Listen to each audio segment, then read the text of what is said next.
Cijenjeni gledatelji, poštovanje i srdačan pozdrav u još jedan NBA Slam Dunk podcast na kanalu Sportologija, sportski podcasti. S nama je opet naš dragi gost komentator, iako zapravo gost, stručni komentator, možemo to tako reći, za američki nogomet i za košarku. Live from Belgrade, Ilija Jakšić. Ilija, dobro ti večer. Dobro večer, rekao bih da sam stručan za američki fudbal, ali za košarku više obožavatelj. I drago mi je što sam ponovo u studiju, imao sam malo nekih poslovnih obaveza, pa smo morali da pomerimo. Ali konačno, da, to je to. Nikad bolje i veoma sam zadovoljan što smo se opet uključili. Naravno, od mene niko zadovoljniji. Zapravo, ima jako puno lijepih stvari. Mi smo radili taj sjajan podcast koji nam se pokazuje jako dobar što se tiče gledanosti o Zagreb Patriotsima. To su kolege naših dragog Ilije iz Hrvatske, dakle sjajni dečki iz Tekli Flag fudbala, pa ih podržite naravno još jednom, veliki pozdrav za njih. A naravno mi se bacamo na košarku. Nismo bili u nekim live streamovima i ostalim stvarima vezanog za te nekakve trade deadline koji je bio ove godine vrlo zanimljiv. Bilo je jako puno tih promjena. Mislim da nekako čisto pitanje prije ovog podcasta i zapravo tog komentara o trade deadline-u i tim tradeovima koji su bili. Ilija, da li ti se čini recimo da je to što je bio veliki broj tradeova znači jednu promjenu trenda koji se zapravo sve više i više događa u NBA ligi, da smo nekoliko igrača već imali koji su jednostavno zatražili tradeove, da jednostavno puno više sudjeluju u tim nekakvim pregovorima, odnosno u smislu da nekako ih je puno teže više zadržati, da su tu neki jednogodišnji ugovori, da odlaze prije samog ispoštivanja ugovora. Što ti misliš o tome? Pa već nekoliko sezona se dešavaju te situacije da igrači napuštaju timove samo možda godinu ili 2 godine dana pošto su potpisali neki, da kažemo, dugoročan ugovor. Jednostavno zatraže trade i onda je na generalnom menadžeru i agentima da nekako izvagaju tu situaciju sa nekim spiskovima potencijalnih destinacija i ostalim preferencijama koje igrač ima. Ranije to nije bio slučaj, tako za neke, da kažemo, starije ljubitelje NBA lige, to je, da kažem, neko malo iznenađenje, jer ranije se dešavalo ako je neki igrač all-star igrač, da je maltene celu svoju karijeru provede u jednom timu, a evo imamo situaciju sa Paulom Georgeom, koji se uzima kao, da kažem, neki poster boy za te trade-ove, da je posle samo jedne sezone, posle potpisivanja ugovora sa Oklahomom, uspeo da izde svoj trade u Clippers-e. Sad, povezano s ovim trade deadline-om, ja sam donekle očekivao da bude veoma aktivan. Postojale su naznake od strane insajdera kao što su Vožnarovski, Šamšarani i tako dalje, a sa druge strane mislio sam da će biti aktivniji zbog ovog dodavanja ekipa koje imaju šansu da uđu u play-off, takozvani play-in, play-out, gde čak i 10. ekipa u konferenciji ima šansu da se nada, da kažemo, da napravi korak dalje u play-offu, to je da napravite neki prvi korak, pa možda ako se karte otvore da napravi neki korak dalje. Tako da videli smo neke ekipe o kojima ćemo pričati sigurno kao što je Chicago, koje ozbiljno želi da dođe do play-offa i to je pokazao. I imamo sa druge strane jednu ekipu kao što je Sacramento, koji je svojim nedelovanjem pokazao da takođe i dalje se nada tom, da kažemo, 10. mestu.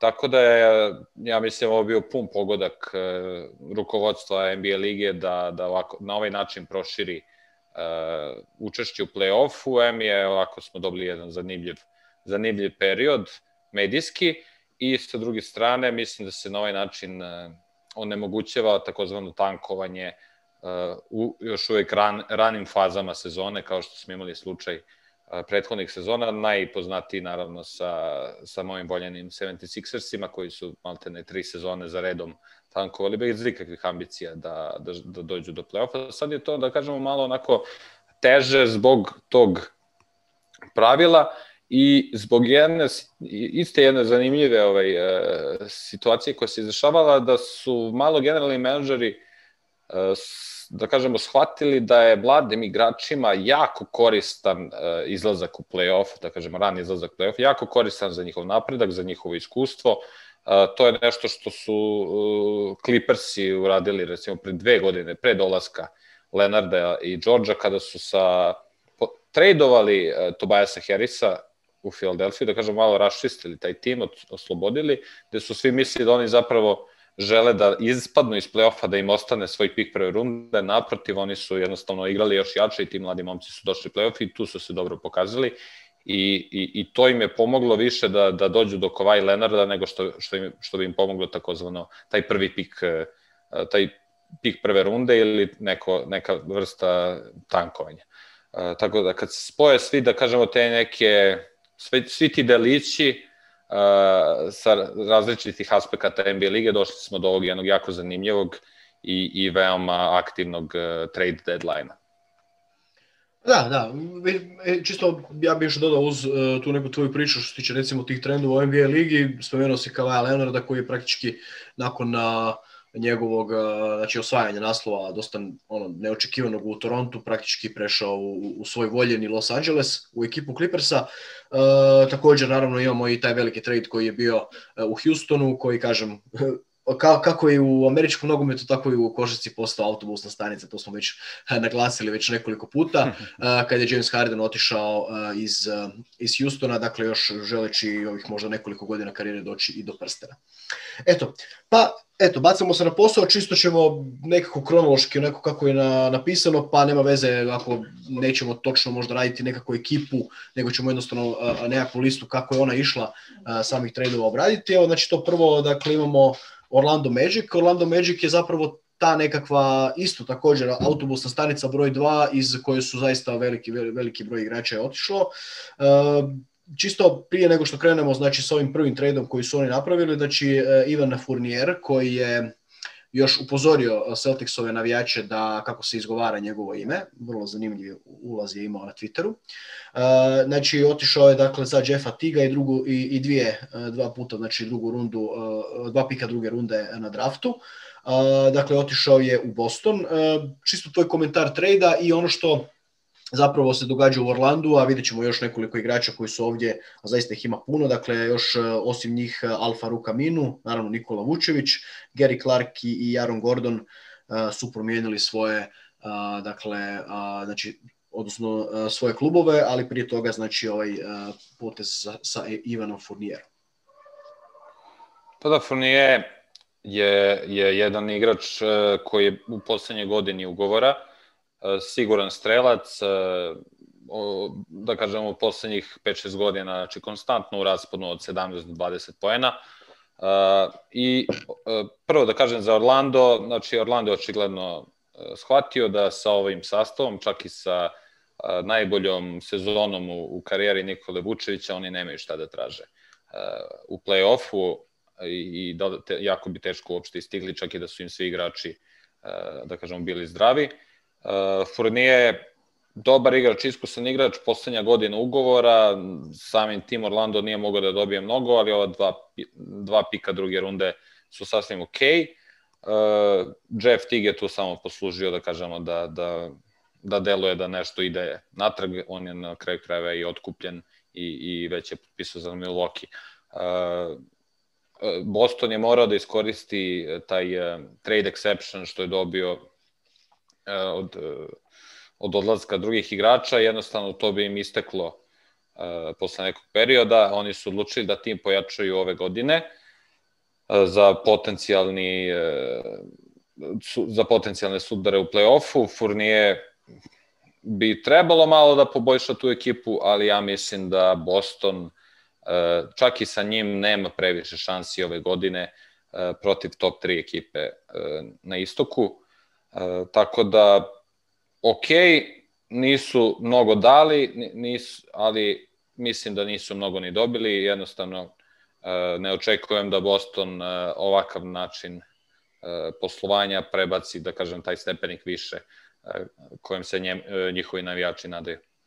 Da, mislim da je, ja ću dati neko svoje mišljenje, gledao sam par utakmica Bostona, dakle imao sam priliku znači, vidjeti to neko postanje, zapravo tamo postoji Kemba Walker, ti si jako puno pričao zapravo u našem podcastu o nekim tamo sjajnim igračima koji jesu u Bostonu, ali ja sam samo zapravo vidio forsiranje Kembe Walkera gdje god treba i mislim da se nisu nešto pretjerano usrećili sa njim, ali to je samo moje mišljenje, ali mislim da će se i mnogi složiti da niko ne može objasniti koliko su pali zapravo u posljednjih mjesec dana.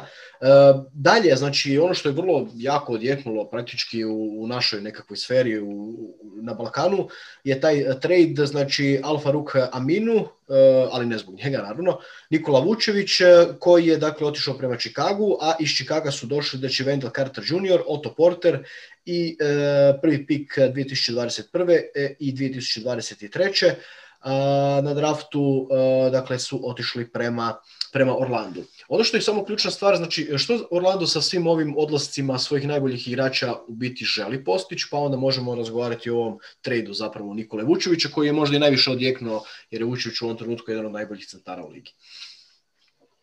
Orlando želi da već 2021. godine ima visok pik na draftu i da kažemo da u toj lutriji učestvuje sa nadom da će doći do jednog od prva 3 pika i tu su Cade Cunningham koji je, da kažem, nekako najviše se priča o njemu, onda mladi Suggs koji je, mislim, u Virginiji i ako se ne varam, to je dečko koji je preskočio koledž i koji se nalazi u onom G League Ignite timu. To je, ako se nema, Jalen Green, isto back. Znači, pretpostavljam da Orlando želi da, kažemo, da okrene list, da se nada Cadeu Cunninghamu ili koga god oni smatraju da bi trebalo da bude prvi pik na draftu.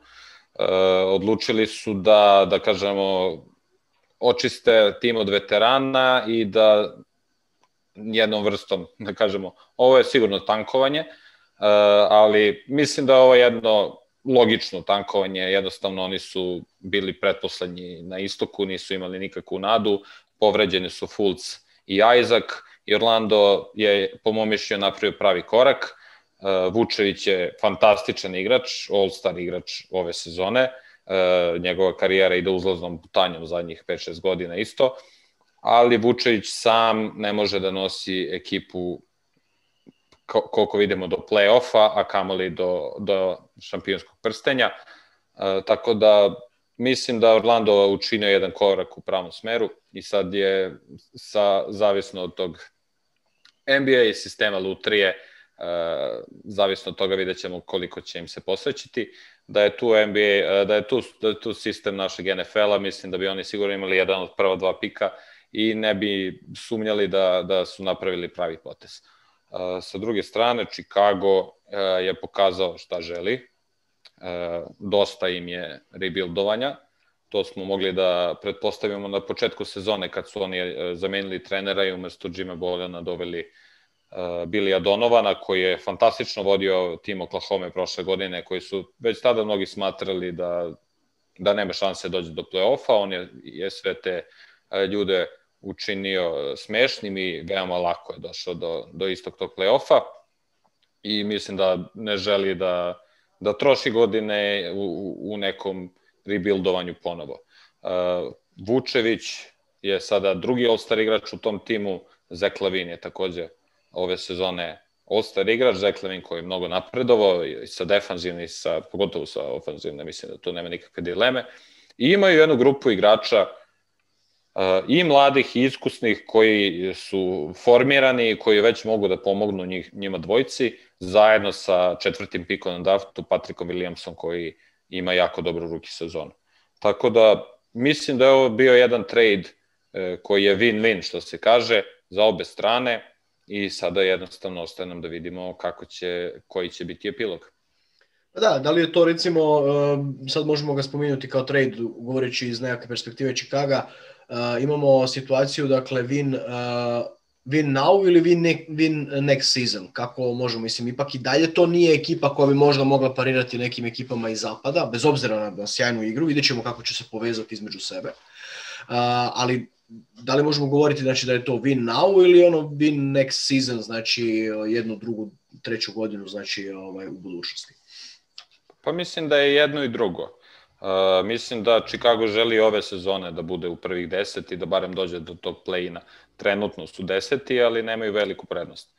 Ukoliko se to ne desi, ako ispadnu iz prvih 10, budu 11, jer mislim da ne mogu da padnu ispod 11. mesta, mislim da nije ništa strašno. Znači, oni će dopuniti tu ekipu igračima za koje smatraju da su kompatibilni sa Lavinom i Vučevićem i vremenom će se uigrati taj tim, jer ima manje utakmica u regularnoj sezoni ove godine, 72 naspram standardnih 82, tako da imaće manje utakmica da se uigraju, još sa COVID pravilima i s manjim brojem trenizima takođe, ali Vučević i Lavin u istočnoj konferenciji bi trebalo da garantuju play-off već naredne sezone, ako ne i ove. Sad, to se pretpostavilo i za Washington, koji je doveo Westbrooka uz Bila, da jednostavno sa dva takva All-Stara bi trebalo na istoku da se dođe do play-offa, međutim povrede su, da kažemo, sakatile i Washington ove godine. Ja mislim da će Chicago uspeti da dođe do tog play-ina, da li će biti tu 8., 9. i 10. nije toliko ni bitno, vidjet ćemo da li će uspeti da prođu taj stepenik i da kažemo dođu u pravi play-off, to jest u prvih 8. Play-in je, po mom mišljenju, dovoljno za njihove godine, ako ne prođu play-in ništa strašno, ali ukoliko ne dođu do play-offa već sledeće godine, mislim da za taj front office i za tog generalnog menadžera Chicaga slede teški dani, to jest mislim da će morati da ustupi poziciju nekom drugom. Da, naravno. Tako da vidjet ćemo kako će se to, oni su trenutno na 10. mjestu, tako da ćemo vidjeti na kraju koliko će Chicago ove sezone, iako definitivno treba pohvaliti Zeka Lavina koji je zaista definitivno bio više manje skoro izgubljen slučaj, onako ko recimo Josh Allen u NFL-u, ko prati zna. Sljedeći također opet i dalje smo na Orlandu, znači Gary Clark i Aaron Gordon odlaze u Denver, Nikola Jokića, a za uzvrat dobivaju R.G. Hamptona, Gary'a Harrisa i prvi pik 2025. Neko razmišljanje o ovom tradu i koliko će to pomoći Nikoli Jokiću za nekakve velike rezultate ove sezone? Pa ja sam smatrao, prvo da kažem ok trade. Znači, Denver nije dao mnogo, u principu samo R.J. Hamptona, taj jedan visok pik, za kojeg oni vjerojatno ne smatraju da će biti dobro pozicioniran, jer imaju Nikolu Jokića, kandidata za MVP-a lige već ove godine. Aaron Gordon će pomoći timu ove godine, mislim da će njemu prijati da se nađe u jednoj ekipi koja je, da kažemo, sigurni play-off učesnik i da će da bude ozbiljan igrač u tom play-offu, a ne Orlando koji je bio maltene počišćen na strani Milwaukee-a u jedinom izletu u play-off Aarona Gordon.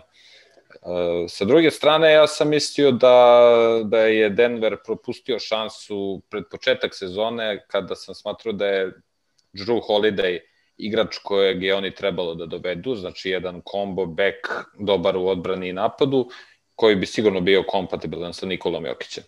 Ne kažem da Aaron Gordon ne može da iznenadi i da nema svoje kvalitete, ali ta pozicija koju sad popunjava Will Barton je slaba tačka tog tima i mislim da su ili svesno pogrešili ili igrom prilika i nemogućnošću da dođu do dogovora sa drugim timovima. Jednostavno odradili šta su mogli i u ovom trenutku doveli najboljeg mogućeg igrača kojeg su mogli da dovedu. Aaron Gordon ima ugovor, da kažemo, do kraja ove sezone i onda još i sledeću.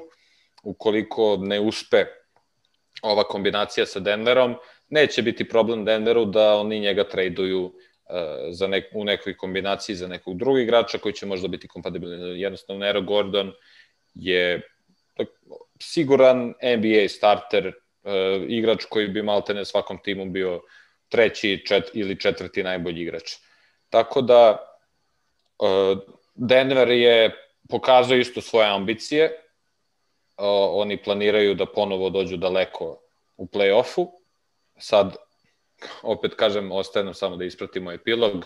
Ja se nadam, naravno, da će uspeti da ponove svoje uspehe zbog Nikole Jokića i mislim da imaju šanse s obzirom na kom nivou on trenutno igra. Da, apsolutno. Pa ćemo vidjeti, može se opet desiti ono veliko iznenađenje koji prošle sezone kad su zaista na njegov pogon i njegovih suigrača došli do polufinala lige.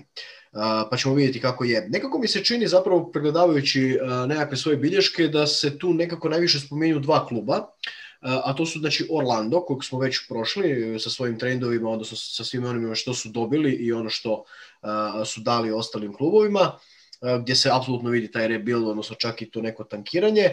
Nekako se to ovdje čini znači da dobar dio igrača Houstona također nekakvih značajni su otišli, već prije toga je to bio u tom velikom, ogromnom tradu za Jamesa Hardena, znači veliki broj igrača je tu izmijenjen, bilo je, znači čak 3 kluba su sudjelovalo u tom velikom tradu. A sada recimo su doveli znači DJ Augustina, DJ Wilsona 2021. i 2023. prvi pik, dok u Milwaukee je prije toga otišao Kuruks i PJ Tucker, koji već je odigrao nekoliko utakmica, iako mislim da PJ Tucker zapravo preko trada nije otišao, nego je, mislim da jednostavno su mu otkazali ugovor i otišao je u Milwaukee i već nekim svojim veteranskim iskustvom počinje imati neki utjecaj na samu igru i na samu kvalitetu ekipe Milwaukee-a. Evo, čisto malo o Houstonu i ovom tradu koji je zapravo napravljen između dva DJ-a, Augustina i Wilsona i naravno prije toga Tucker i Kuruks. Pa da, sad kako se kaže Rodion Kuruc ili Kuruc, svakako manje bitan igrač u tradu. Milwaukee je doveo PJ-a Tuckera u tom tradu, tu nema nikakve dileme, jednostavno plate su maltene izjednačene, što je ključno. Za DJ-a Wilsona koji nije igrao i DJ Augustina koji je po mom mišljenju i sa ovom platom koju ima trenutno precenjen za standarde NBA lige. Tu su razmijeli nekako pikove, da kažemo neka nezaštićen pik 2023. u Houston, a običan pik 2022. u Milwaukee i onda neka zamena u drugi rundi ove da kažemo godine. Isto jako niska cena za jednog igrača, ja bih rekao kao što je PJ Tucker, koji momentalno može i trebalo bi da pomogne Milwaukee i Giannis Antetokounmpu da naprave konačno neki veći uspeh u play-offu, pošto su kao sa aktuelnim MVP-em poslednje 2 godine, da kažemo, razočarali kada je došla postsezona. Imaju, da kažemo, sad ozbiljnog igrača koji će popunjavati tu petorku u slučajevima kada Giannis igra centra.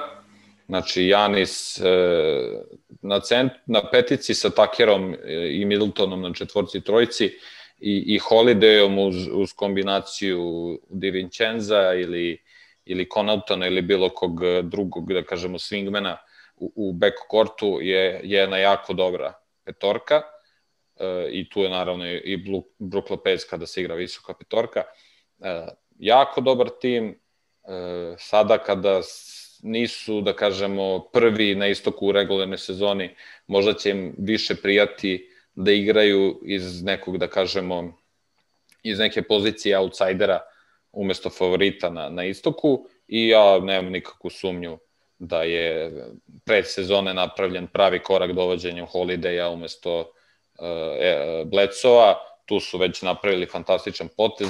Holiday je i dalje, da kažemo, mlad igrač koji nema još 30 godina, a ima toliko play-off iskustva i ne samo play-off iskustva, nego i play-off uspeha kada je zajedno s Anthony Davisom vukao ekipu Pelicansa u play-offu i još kao veoma mladi igrač bio starter u Filadelfiji zajedno sa Iguodalom, Tadeusom Youngom i još nekim igračima koji dan danas su aktivni u NBA ligi poput Lou Williamsa.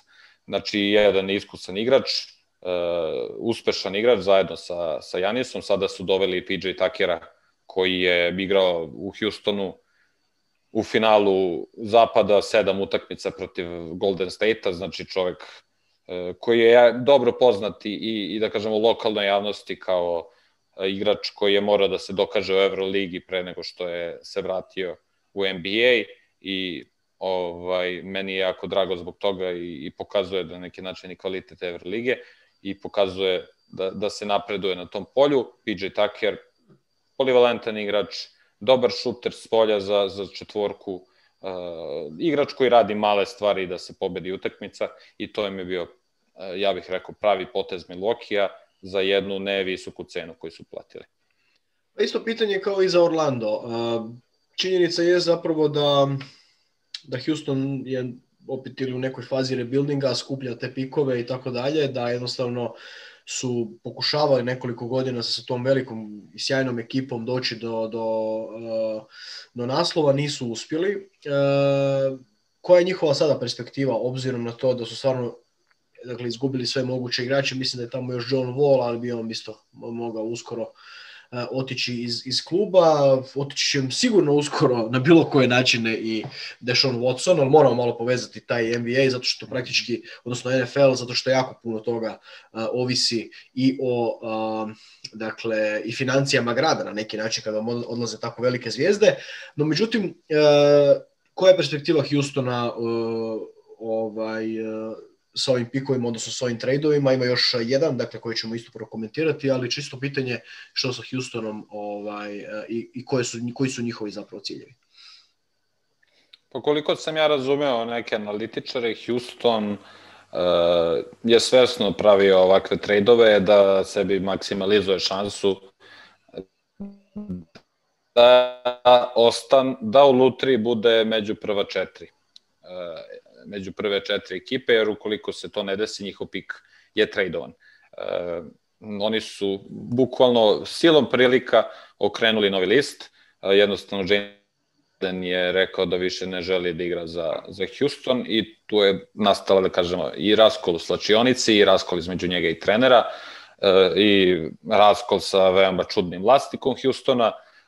Oni su pre sezone otišao jedan od najboljih generalnih menadžera, Daryl Morey, u Filadelfiju. Ja se zahvaljujem Houstonu za taj potez. I sada smo došli u situaciju da Houston jednostavno maltene, da kažemo, otarasio se svih igrača i ostavio jednu navrat na nas sklepanu ekipu koja nema šta da traži do kraja sezone u ovom sastavu. Houston ne verujem da će zabeležiti još mnogo pobeda. Videli smo samo na koji način i za koju cenu su tradovali Viktora Oladipa i znači, evo vidimo, da budemo apsolutno precizni, znači Kelly Olynyk, Avery Bradley i pravo da se bira najbolji pik prve runde između tri ekipe, znači Houston, Brooklyn ili Miami. Jednostavno sve što je Houston dobio je pravo da bira najbolje pozicioniran pik između ta tri. Za Viktora Oladipa, koji je veoma nedavno bio All-Star igrač, Houston je dve greške napravio, mislim da je to dokumentovano. Prvo, što Hardena nije tradovao u Filadelfiju za Bena Simonsa i kada je već tradovao u tom tradu u kojem je Harden završio u Brooklynu, oni su birali između Karisa Leverta i Oladipa, izabrali su Oladipa i tu su, koliko vidimo, napravili grešku, jer više ni Oladipo nije u sastavu Houstona. Sad kada je reč, ti si pomenuo Johna Walla, kao da kažemo poslednjeg mohikanca te ekipe, neko ko bi možda mogao da takođe bude tradovan. John Wall ima zaista prejak ugovor koji ga ove sezone plaća $41,2 miliona. To je u biti Supermax. Koji ga, da, takozvani Supermax, i koji ga, da kažemo, još naredne 2 godine plaća 44 miliona i onda taj player option koji će sigurno biti pokupljen sezona 2022-2023 47 miliona. Tako da mislim da tu neće biti šanse da John Wall bude tradovan, jednostavno on će biti u Houstonu naredne 2 sezone. Kakve će te 2 sezone biti, zavisit će od te draft lutrije, od igrača koje oni budu izabrali, jer ne verujem da će osim Johna Walla i Christiana Wooda bilo koji od ovih igrača biti na rosteru kada prođe te 2 sezone. Da, to možemo vidjeti već kako to biva, to je ciklički proces zapravo, pa onda ako imate sreće na draftu super, ako nemate onda opet ciklički proces i tako u krug.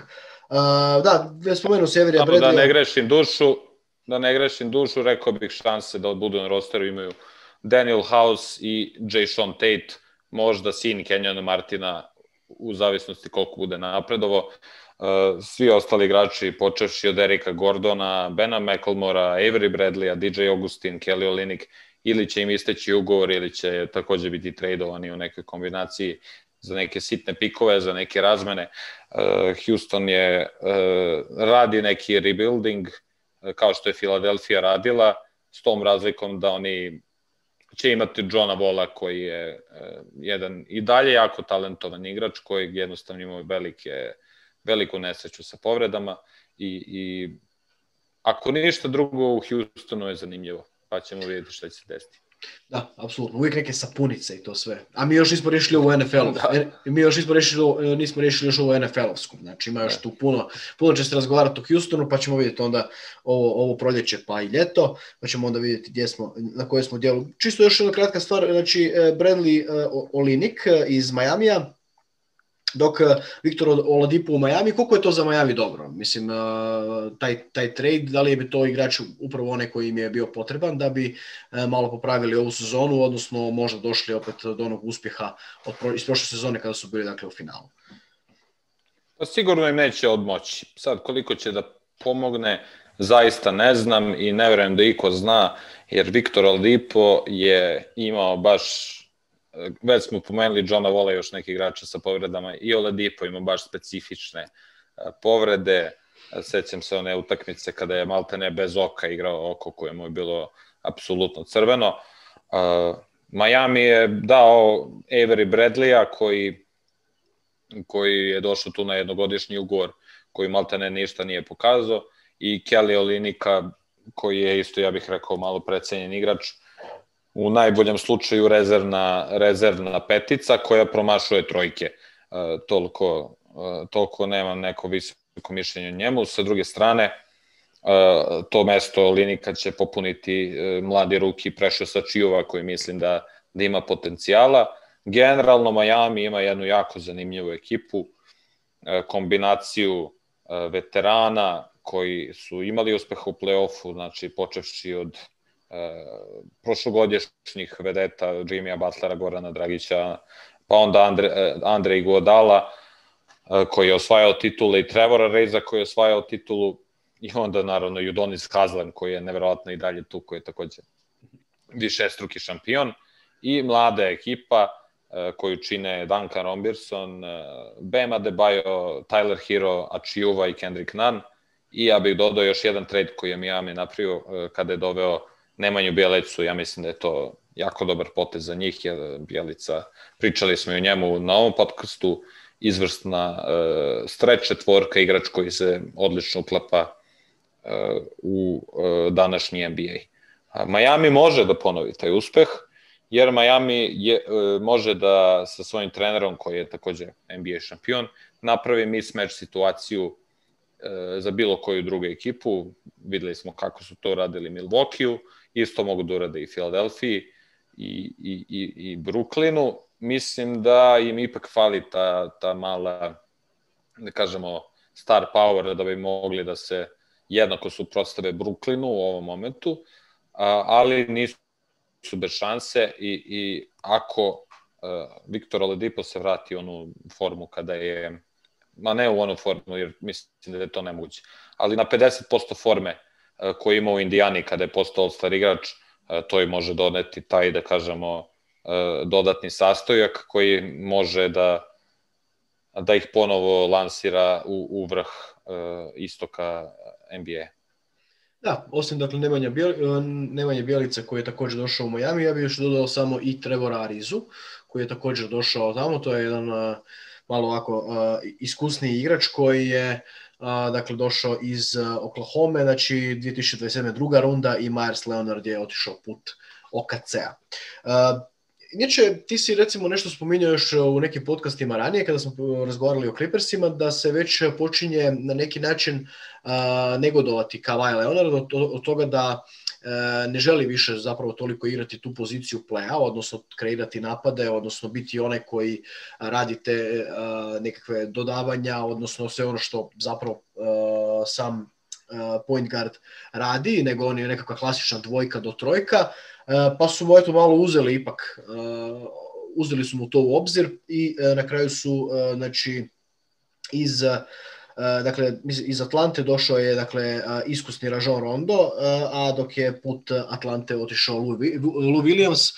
Ocjena tog trejda, bez obzira na činjenicu što Rondo može čak ne bude ni čak neće biti niti starter, koliko mi se čini, ali koliko je zapravo taj potez dovođenja Ronda dobar za samu igru Clippersa i sve ono što oni zapravo žele, a to je osvajanje naslova prvaka. Mislim da je jako dobar potez. Još jedan win-win, ja bih rekao. Izvini, pre nego što krenemo na ovu, bio sam načuo jednu stvar i sada sam je proverio dok smo u prenosu. Trevor Ariza je posle ovog trejda igrač koji je najviše puta u istoriji NBA lige tradovan i samo kad pomislimo nazad koliko puta se to desilo, zaista me ne čudi ta činjenica. Da se vratimo na tvoje pitanje. Da, više puta smo pričali i ti i ja i da kažemo i na podcastu i privatno o tim, da kažemo, ne bih rekao zahtevima, nego više nekakvim sugestijama Kawhi Leonarda, jer Leonard nije igrač koji je mnogo vokalan.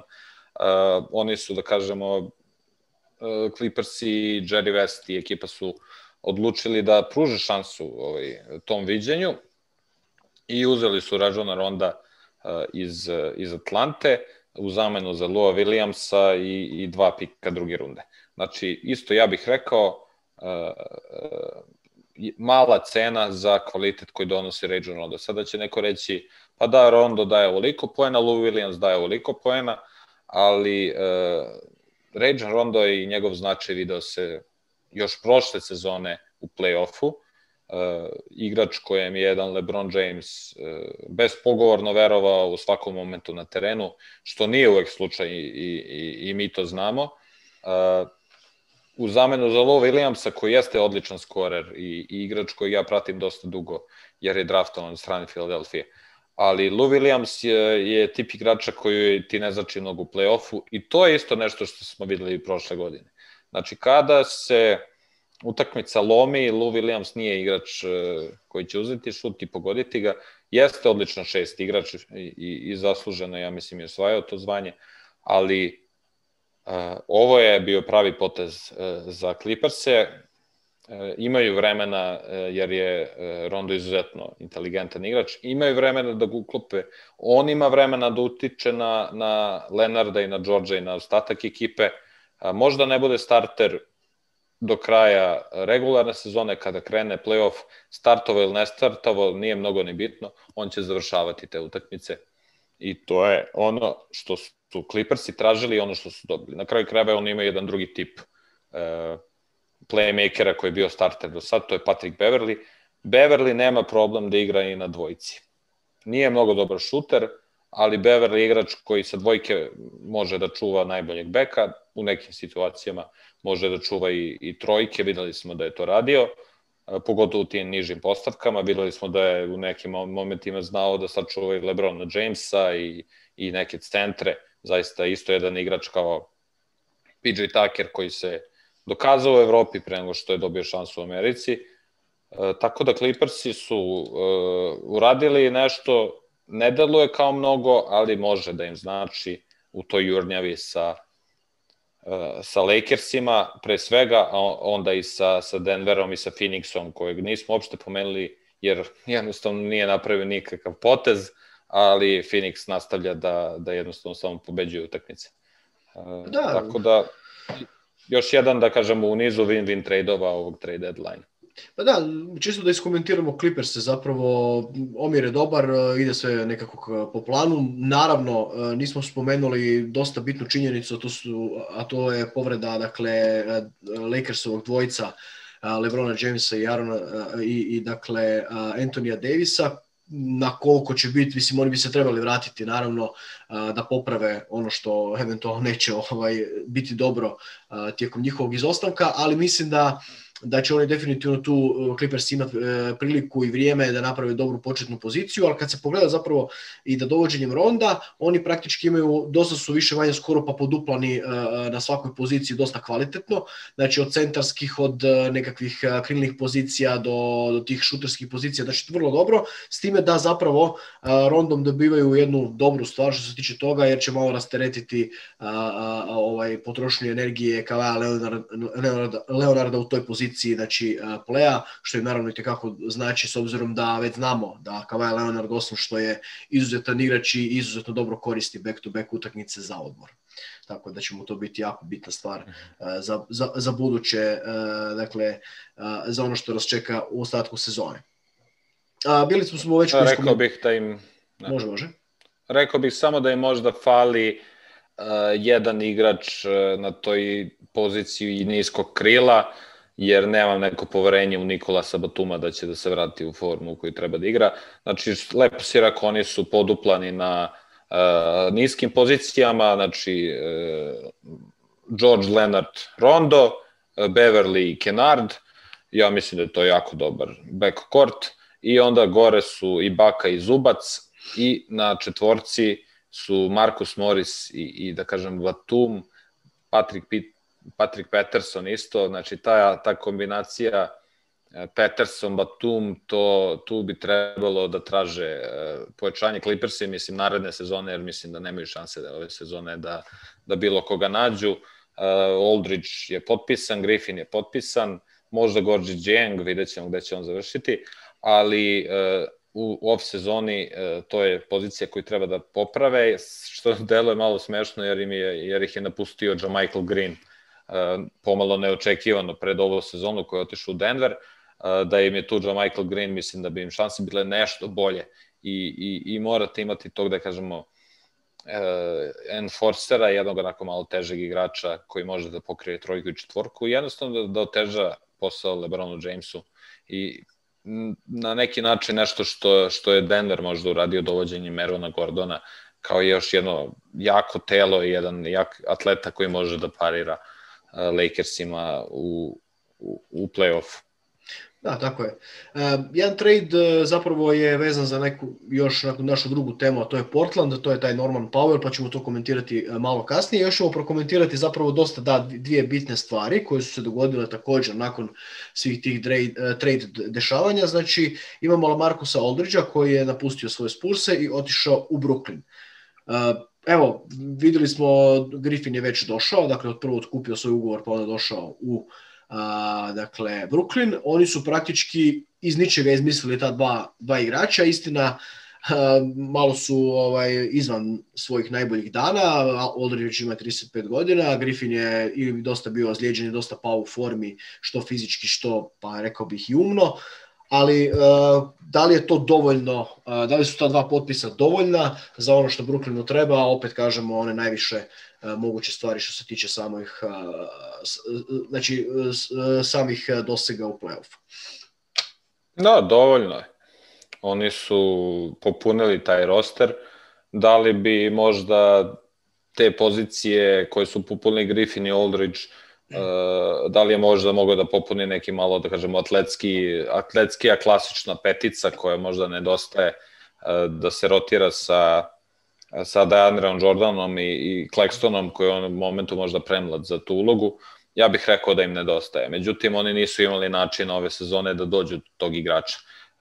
Jarrett Allena su imali koji je igrao na toj poziciji, on je morao da ode u trejdu da bi se doveo James Harden, tako da do, da kažemo, leta, kada će, ja sam siguran, adresirati tu poziciju,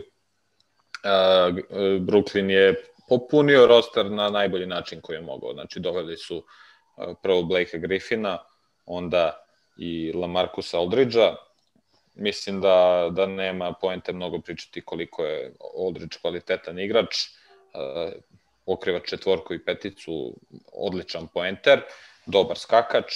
Pomoći će, sigurno ove sezone, ne verujem da će se mnogo zadržavati, barem ne u toj, da kažemo epizodnoj ulozi, ali ja mislim da je Brooklyn i pre Griffina i Aldridgea imao najbolje šanse na istoku da se nađe u finalu, pa jednostavno neću promeniti moje mišljenje i sad. Nisu 100%, nisu, što se kaže, lock da budu u NBA finalu, ali svakako su favoriti na istoku i mislim da su napravili najbolji mogući potez u ovom momentu. Neki možda kažu, evo nije trebalo da jure Andre Drummonda, a ne Aldridgea. Mislim da Drummond ipak nije u toj fazi karijere da jednostavno samo skače i dodaje loptu. Mislim da bi on i dalje želeo da se bori za ugovor.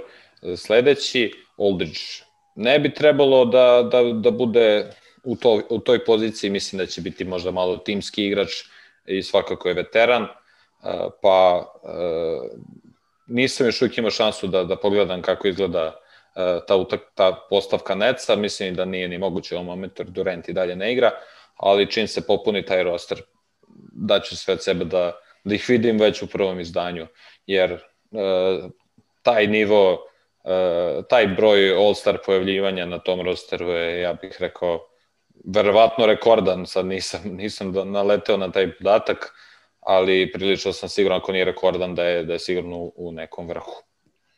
Da, mislim, ali ako pogledamo zapravo tu ekipu i moramo se malo zadržati na Brooklynu, sve ono što smo na početku ovog podcasta rekli o tim trendovima, ti trendovi zapravo jednako Brooklyn Nets, jer mi praktički svi ovi igrači su nekoliko puta promijenili svoj klubove za koje igraju, a svi su superstarovi, bili nekad u određenom dijelu.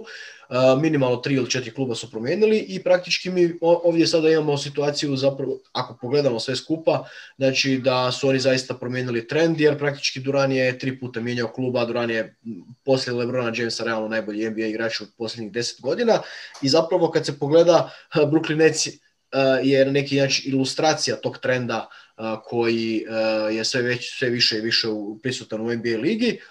I vidjet ćemo na kraju da li će to biti i dosta dobro na kraju, odnosno na kraju ove sezone, jer oni su ipak win now, odnosno dakle, titula mora doći ove ili eventualno sljedeće sezone. Još za kraj... Bukvalno si u pravu. Tako je, da. Svaki igrač kojeg smo pominjali imao je treći klub. Durantu je treći, Brooklyn Irvingu je treći, Brooklyn Hardenu, DeAndre Jordanu, Lamarcusu Aldridgeu i Blakeu Griffinu. Mislim da su svaki od tih igrača, da kažemo bivših All-Starova ili trenutnih All-Starova, u treći klub je Brooklyn. Vidjet ćemo ko će da bude sledeći. Da je Paul George bio u dve ekipe, ja bih rekao da bi on bio taj, ali pošto je već je otišao u treću, mislim da je on otpada, vidjet ćemo ko će biti taj sledeći. Ne, ja bih volio vidjeti, ovo sam zaista iz glave nekako sebi posložio konstrukciju, nisam ništa zapisivao oko toga, ali to je stvarno proizvod tog trenda koji je sve više i više prisutan.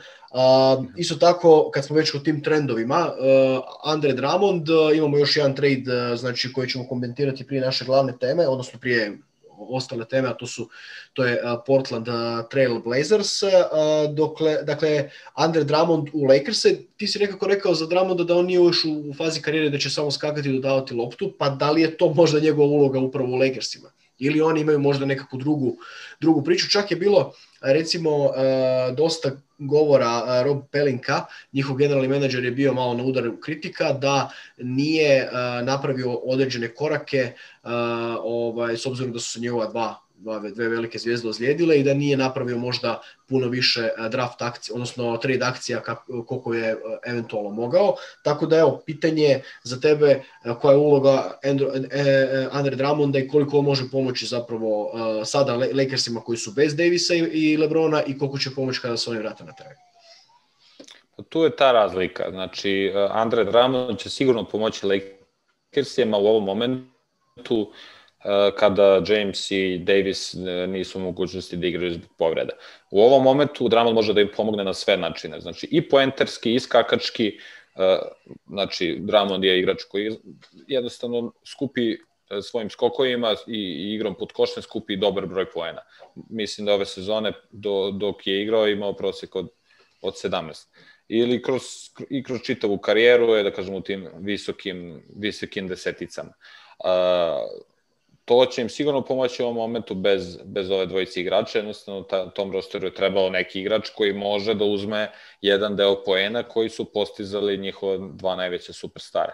Kada se njih dvojica vrate, na Drummondu je da se barem u play-offu prilagodi u tog igrača koji će da bude, da kažemo, treća ili četvrta pedala i koji će da bude igrač koji će u tom momentu morati samo, da kažemo, da skače i da radi te prljave stvari i neće imati taj poenterski učinak koji ima u dosadašnjoj karijeri.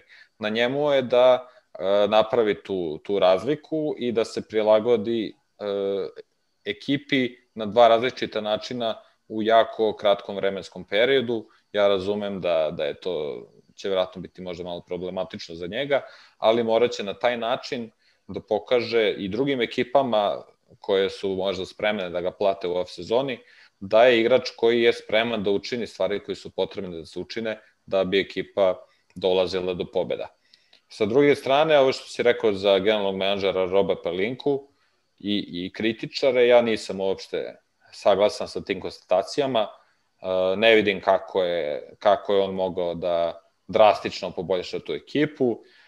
Neke glasine su bile da su Lakersi bili u pričama oko Kylea Laurija, ali da bi ih to koštalo Talon Horton-Tucker i ja bih rekao Kyle Kuzma i još nekoliko igrača da popune. Znači, malte ne bi osakatili taj tim igrački koji već ovako je povredama značajno oslabljen. Još kad bi poslali više igrača u trejdu nego što bi vratili, ta rotacija bi još bila manja i period do povratka Lebrona i Davisa bi bio jako težak, a taj period je već sada težak jer postoji veliki broj utakmica u kratkom vremenskom periodu.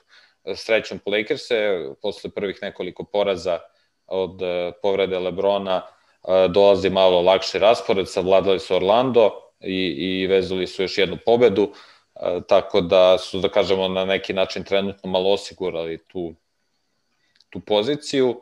Njihov cilj je prevashodno da ekipa u periodu dok se ne vrate superstarovi se održi u tih prvih 6 mesta, to je da ne padne u play-in, play-out scenario i ukoliko oni to odrade, mislim da je LeBron i Davisu svejedno, da li su na 3., 4., 5., 6. poziciji u play-offu. Znamo kako je LeBron igrao i u Clevelandu, nikad nije bio, da kažemo, prvi pozicioniran na istoku, pa je uvek dolazio do finala. Ne mislim da to nije ključno i na drugi način i ti sad igrači koji su tu Lakers imaju šansu da se pokažu i da se vidi na kojeg igrača može da računaju kada playoff počne. Tako je, da, apsolutno. I tu će im definitivno Andre Drummond pomoći, u svakom slučaju sa svojim arsenalom oružja, skillsetom koje on neupitno ima.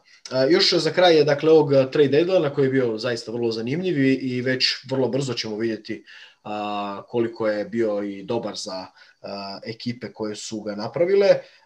Imamo još samo kratko, dakle, Vesi Wundu, James Johnson odlaze dakle u Pelicanse za Nikolu Melija i JJ Redicka koji odlaze u Dallas. Osim toga, Pelicansi dobivaju, znači, drugi pik, odnosno drugu rundu drafta 2021.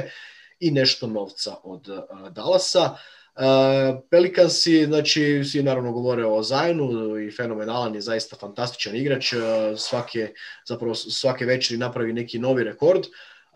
No, međutim, koliko ovaj zapravo trenutno pik Melija i Redicka može pomoći Dallasu, s obzirom da Pelicansi će ipak svoj playoff pričekati neke druge sezone, koliko može pomoći Dallasu koji je, kao što je bilo očekivano, se malo digao na ljestvici, ali su još tu negdje plešo na ivici play-ina i pitanje je da li će ući u play-in, odnosno u play-in, ili će ipak otići u regularni dio play-offa, znači na 6. mjestu. Tako da koliko mogu pomoći Meli i Redick ovoj ekipi Luke Dončića i Kristapsa Porzingisa? Ja sam pričao o win-win trade-ovima, ovo je očigledno jedan win-lose trade ili win i ništa trade. Dallas je samo dobio 2 igrača koje mogu da im pomognu odmah, a New Orleans nije dobio ništa. Znači, James Johnson koji ne igra i Vesi Vunlu koji jako malo igrao za Dallas, uz taj neki pik druge runde. Pikovi druge runde se traduju 10 puta dok dođu na red. Dallas lako može da vrati te pikove druge runde, to nije nikakav problem. Znači, kada se kaže pik druge runde, ljudi ne trebaju to da uzimaju mnogo zaozbiljno. Jer veoma lako mogu da se vrate nazad, pogotovo kad to je valjda pik druge runde 2025. Ko zna što će još da se desi. Mislim, jedino ako izaberete Jokića, to je jedino ako izaberete Jokića u drugoj runde, onda je jako bitno. Ne? Onda je jako bitno, ali možemo da izvučemo prosek koliko često se pogodi u drugoj rundi igrač kvaliteta Nikola Jokića, mislim da je jako mali procenat.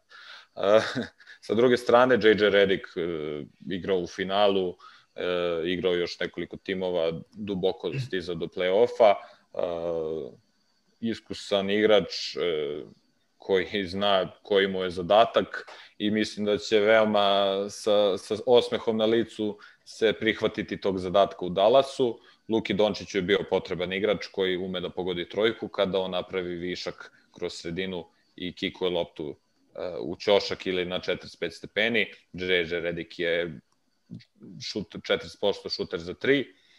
Ono što je meni bilo jako zanimljivo, Nicolo Melli je igrač kojeg su takođe poslali Pelicansi. Ja sam, da kažemo, Nicolo Melli je jedan igrač kojeg jako cenim. Bilo mi je malo nejasno zašto su to uradili. Stan Van Gundy, novi trener New Orleans ove sezone, nije znao nikako da ga iskoristi i da istakne kvalitete koje Melli posjeduje. Jedan od tih kvaliteta je šut za 3. Za igrača koji može da pokrije poziciju četvorke i petice u niskim postavama. Znači, dobili su Dallas Mavericks i 2 igrača koji mogu da im pomognu odmah i siguran sam da su zadovoljni i Dončić i Porzingis i glavni trener Rick Carlisle, jer mislim da Dallasu ne fali mnogo da se ravnopravno uključi u tu borbu za titulu. Mislim da to nije šansa ove sezone, ali već sledeće sezone i ja, a verujem i sami Dallas Mavericks razmišljaće na način da je vreme da apsolutno 100% jure šampionski prste. Da, morat ću malo još nekakve te dječje bolesti složiti na dovoljan način, ali mislim da je Dončić individualno kao i Porzingis, vidjet ćemo što će biti sa Porzingisom, ali tu ekipu još jednostavno treba nešto malo nadograditi da bi ona došla do nekakve razine. Ne znam da li se slažeš, mislim da je bio onako dosta iscrpan trade deadline, pa možemo obraditi i Normana Powella, znači koji je otišao za Rodnija Hooda i Garyja Trenta iz Toronta, znači u Portland. Koliko ti se čini zapravo da je dobar taj potez, s obzirom da zaista pregledavajući sve ovo, znači u ovom trenutku Portland je vrlo slab obrambeno, a isto tako meni se čini tamo da postoje samo 2 igrača, naravno to su Damian Lillard i dakle njegov prijatelj iz napada CJ McCollum.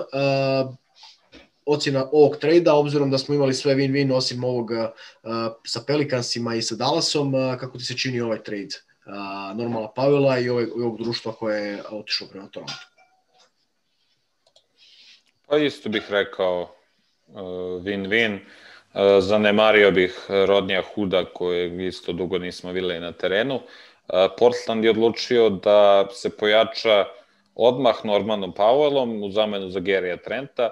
Trent je isto jako dobar igrač, ali on je u toj, da kažemo, sezoni kada mu ugovor ističe i već ovog leta tražit će mnogo veći novac nego što će Portland moći da ga plati, tako da bi Portland svakako izgubio Garyja Trenta i u tom slučaju oni su se odlučili da dovedu igrača koji je u ovom momentu bolji od njega, a to je Norman Powell, koji je šampion sa Toronto Raptorsima, koji je imao jako bitnu ulogu u toj sezoni, koji ove sezone još napredovao s obzirom da je dobio više loptu u ruke, tako da u ovom momentu Portland se pojačao i pokazuje njihovu ambiciju da ne čekaju i da napadnu trofej. Možda su, da kažemo, namirisali krv s obzirom da Lakersi imaju probleme sa povredama, Znači dobili su, ja bih rekao da će Powell igrati tu startnu trojku sa Covingtonom na četvorci za kojih su već tradovali i tu im je, ja bih rekao, malo slaba tačka na petici. Nurkić je jako često povređen, Kanter je užasan u odbrani, a Zach Collins isto ima problem s povredama. Inače, ja mislim da bi Zach Collins tu bio najbolje rešenje, ali vidjet ćemo. Meni se ekipa Portlanda dopada, pričao sam o Damianu Lillardu i razlozima zbog kojih sam smatrao da on treba da bude starter u All-Star utakmici u odnosu na Dončića, jedan od najboljih igrača u ligi sigurno, i Portland smatra da ima svoje šanse i učinio je sve da ih maksimalizuje ove godine. Da, apsolutno. Iako smo, nekako se odužio ovaj sjajan razgovor o te deadline, nekako sam mislio još ubaciti Portland u ovo, ali zaista mislim da je jako važno obraditi sve ovo ovako i na ovakav način na koji smo mi to napravili. Tako da je ovo bilo zaista sjajno, Ilija, u 9. podcastu kojeg možemo naravno nazvati Trade Deadline podcast, tako da mislim da smo nekako dovoljno bili dobri što se tiče samog objašnjavanja svega ovoga. Dakle, imali smo u biti ovo, kako si ti objasnio, više manje sve win-win trade-ove, osim možda ovih par nekakvih iz ekipa koje inače ne radi dobre trade-ove, ali dobro, kao što su Pelicansi, no međutim oni bi još uz Ziona mogli malo naučiti kako se rade određene stvari, nisu jako dugo, a i praktički jako dugo vremena su fenjeraši NBA lige i nekako mi se čini da u ovom trenutku su tu gdje jesu upravo zbog i svojih loših poslovnih odluka. Evo, Ilija, zaista hvala ti na ovom vrlo iscrpnoj analizi trade deadline-a. Hvala tebi i ostaje mi samo da kažem da se nadam da će i NFL trade deadline biti približno ovako uzbudljiv. Da, bilo je jako puno toga, nešto možete vidjeti i na našem kanalu Sportologija Sport Podcast, ali bit će toga još naravno, pogotovo nakon što vidimo kako će biti situacija sa Houstonovim quarterbackom Deshaunom Watsonom, kojeg spominjamo stalno cijelo vrijeme, ali ne kao neki rent, nego zapravo bih rekao čak da svatko ko želi jednostavno izaći iz kluba radi svakojake stvari da bi došao do toga. Imali smo recimo još ono što ne volimo, naravno, te neke senzacionalističke stvari, pa nismo nešto puno obraćali pažnju na onu izmjenu udaraca preko mobitela i preko poruka Vojnarovskog i Durana. Neka to riješe muški, a ne ovako preko poruka i mailovima. Tako da u svakom slučaju čeka nas vrlo, vrlo zanimljiva stvar. Vidi se zapravo da ekipe skraćuju rotacije, ono što Ilija je sam rekao, vidi se da sve manje igrača zapravo se koristi i da igrači zapravo podižu ritam kako odmiče i kraj 3. mjeseca, kasnije evo vidjet ćemo dok snijemo 31. sutra će biti 1. april, ali u svakom slučaju bez šale NBA počinje biti sve bolji i bolji, odnosno razina igre postaje sve kvalitetnije i kvalitetnija. Ilija, još jedno hvala. Hvala tebi, Silvio. Eto, like i subscribe našeg kanala Sportologija Sportski podcast, da budemo još bolji, da budemo još žurniji. Htjeli smo naravno da taj trade deadline kompletno prođe pa da ga onda snimimo. Biće naravno još novih gostiju. Ovo je bio dakle Slam Dunk trade deadline 9. Po redu sa našim dragim Ilijem Jakšićem. A uskoro naravno bit će još puno dobrih podcasta što NBA-a, što NFL-a, tako da ostanite s nama, like i subscribe, kao što sam već rekao, i do nekog sljedećeg gledanja zdravi i veseli bili.